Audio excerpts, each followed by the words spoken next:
Halo, assalamualaikum warahmatullahi wabarakatuh. Barnoota kutaa shanaffaatti deebinee jirra. Asiin dura sagalee barannee jirra. Uumaa jechoota barannee jirra. Addallee uumama jechoota sagalee lama of keessaa qabu san laaluutti jirra. Torbaan daree keessatti uumaa jechoota sagalee gabaabaatii fi uumaa jechoota sagalee dheeraa laallee turre. Sunniin illee sagalee lama lama of keessaa qabanii. Adda immoo uumaa jechoota sagalee lama gama duraatiin dheeraa gama boodaatiin gabaabaa ammoo gara kanatti gama duraatiin gabaabaa gama boodaatiin dheeraa sagalee of keessaa qaban jechoota sagalee lamaa isa kana laalla jechuudha. Akka fakkeenyaatti caama sagalee lama qaba.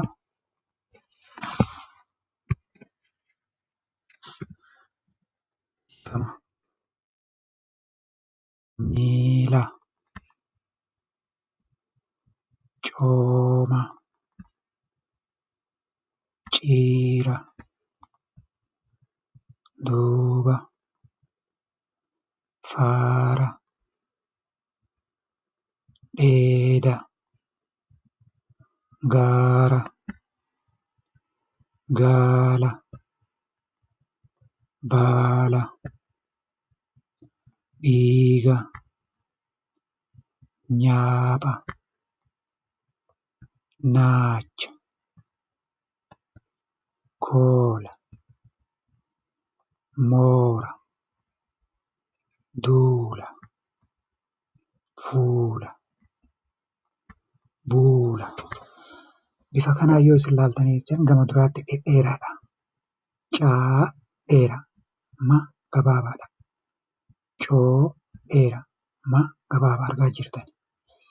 Faa dheeraa ra gabaabaadha. Jechoota sagalee lamaa ta'anii gama duraatti dheeratanii gama boodaatti sagaleen isaa gabaabbatan yennaa dubbii keessatti dhageenya jechuudha. Kanaaf cooma miila jedha. Yoo isin dubbisaa suutattanii dubbisaa yennaa dhageeffattanii jettan isiniif gala jechuudha.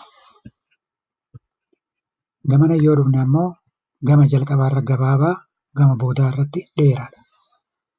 Isa kana yoo ilaaltan jimaa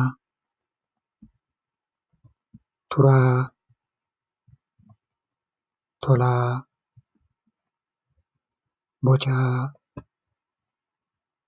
garaa qaraa dabaa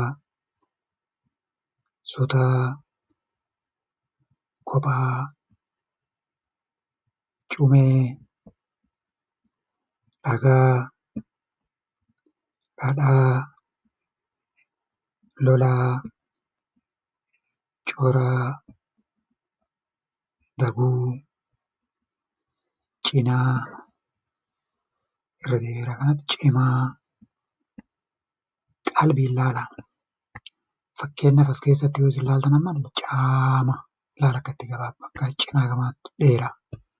Asitti ta'u jalqaba irratti gabaabaadha. Ma tu raa cinaa kana yoo isin agartanii jettan ciira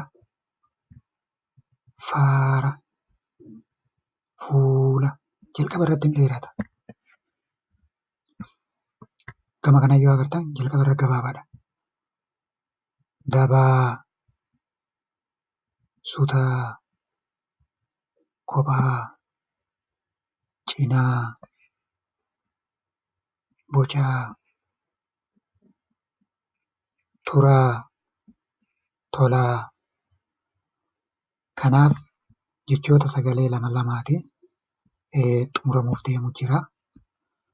Kanaaf kunin gama jalqabaatitti dheeraa gama boodaa gabaabbata.